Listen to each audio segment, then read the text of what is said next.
बताइए तितिक्षा सिंह, तुमको क्या प्रॉब्लम है? मुझे ना टीवी देखने नहीं देती, मोबाइल टीवी और कोई भी नहीं देखने देता? नहीं। तुम क्या देखना चाहती हो? मुझे वो मुझे टीवी देखना है, मोबाइल देखना है। अच्छा, पढ़ाई नहीं करना चाहती? पढ़ाई करना चाहती हूँ, आप बोल लोगे तो। अच्छा, अपने से नहीं करोगी? हाँ, कर सकती हूँ। पर करती तो नहीं हो अपने से। तो मैं आपको तो कराना पड़ता है ना।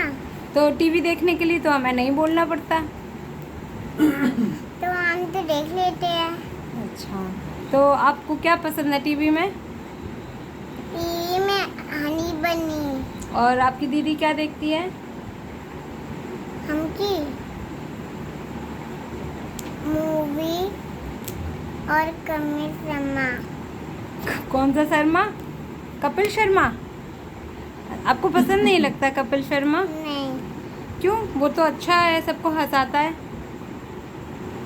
तो मुझे तो हनी बनी देखना है। अच्छा, ठीक है।